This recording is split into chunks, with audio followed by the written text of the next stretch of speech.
padagdag tayo ng padagdag araw-araw. Bukas, mas marami na tayo. Aabutin natin ang 500,000. Pag inabot natin ang 500,000, may bago na tayong Pangulo.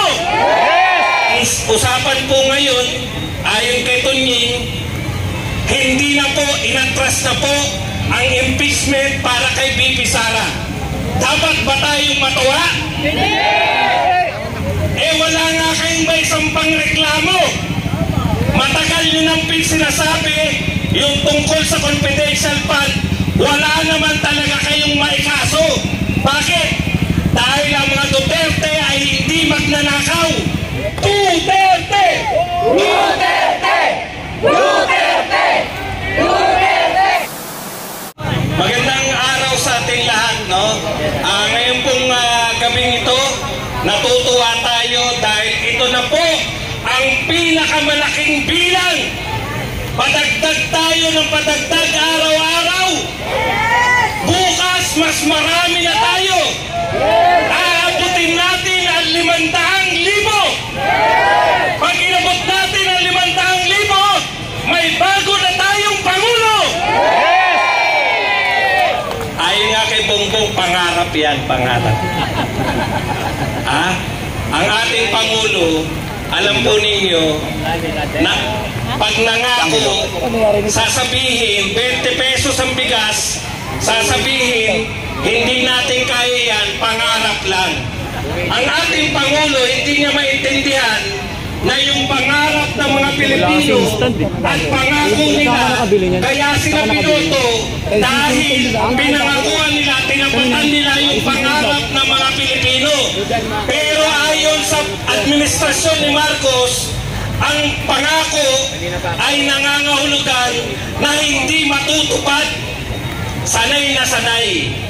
Mga kapatid, ngayon lang po, kanina, pabida na naman ang ating Pangulong Marcos. Bakit? Pinakakalat nila kasabwat ni Tunying. Huwag po kayong maniwala na bumaliktad na si Tunying. Pinababago lang ni Tunying. Pinababago lang ang pangalan ni Marcos. Bakit? Ayan po, katulad yan. Ang usapan po ngayon, ayon kay Tunying, hindi na po, inatras na po ang impeachment para kay BP Sara. Dapat ba tayong matuwa? Hindi! Wala nga kayong may sampang reklamo. Matagal nyo nang sinasabi yung tungkol sa confidential fund, wala naman talaga kayong maikaso. Bakit? Dahil ang mga Duterte ay hindi magnanakaw. Ang Duterte naglingkod ng 6 na taon. Ombudsman na nagsabi na walang kaso. Ito po, ang nakakatawa, sinabi ni BP Sara, way back no nagsimula ko sila dito sa investigasyon na to, ano sinabi ni BP Sara? Ang ginagawa ng Kongreso ay fishing expedition. Bakit? Wala silang kaso, kukuha lang sila ng may kakaso habang naghihiring. Totoo po ba yun? Totoo. Bakit? Kung may kaso sila, dapat sinampa na yung kaso sa pagnanakaw.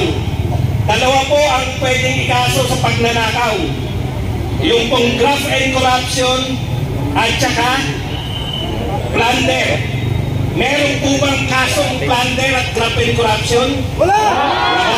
Ano ang balak nilang ikaso kay BP Sara?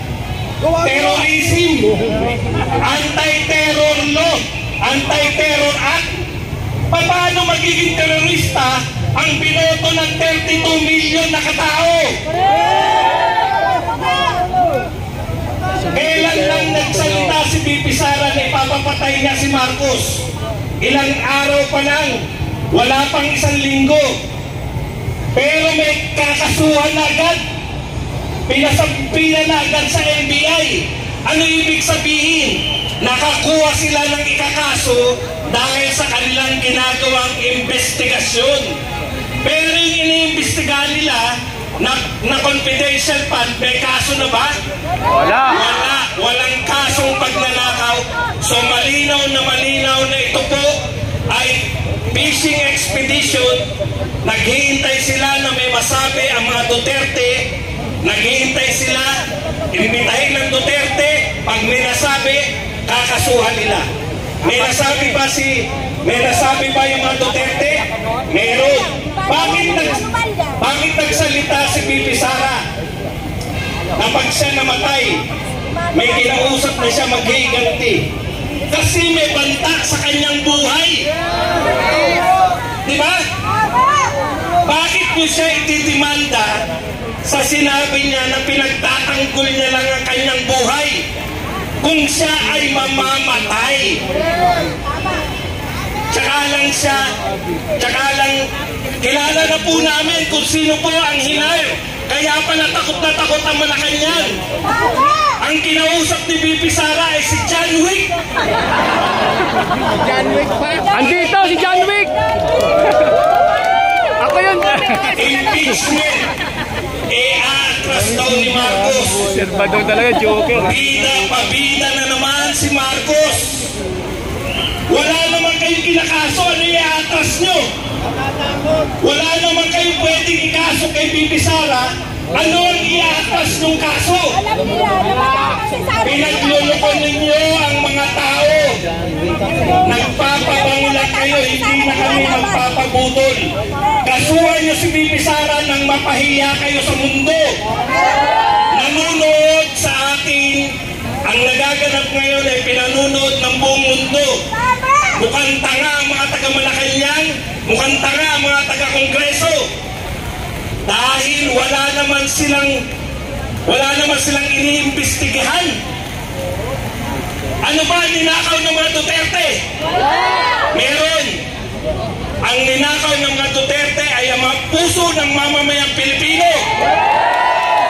Hindi nyo na makukuha yan habang buhay na. Duterte! Duterte! Duterte! Duterte! Bibot-bibot. Alam niyo po, tuwang-tuwa kami, nariyan po yung mga taga-media. Nariyan po yung media. Narinig nyo, ninakaw, puso ng taong bayan. Nanood kami. No? May pinanood ako taga-Channel 7. Kami nakikiusap sa inyo na pumarehas kayo. Meron kayong inaalas dito. Ayaw na magpakuha ng video. Kinukunan nyo pa, pinagtatawanan nyo. Pag ayaw po magpakuha ng video, huwag nyong kunan. Okay. Mga kapatid, suportahan po natin ang pamilya ng Duterte. Hindi mo masasabi na Sabi po, merong kaaway dito. marami kami mga viewers nagsasabi. Pagod, konti lang naman tayo. Tsaka na kami pupunta pag dumami na. Pag million na. Mami, comment ko muna to.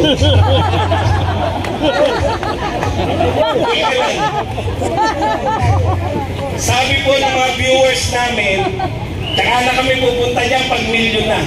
Ang sabi ko naman, kahit konti lang tayo, mas masarap dito dahil na ipapahayag natin yung sa loobin natin.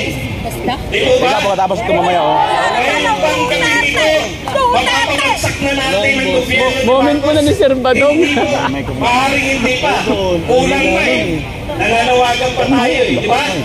Pero, bahagi na po kami ng kasaysayan na to.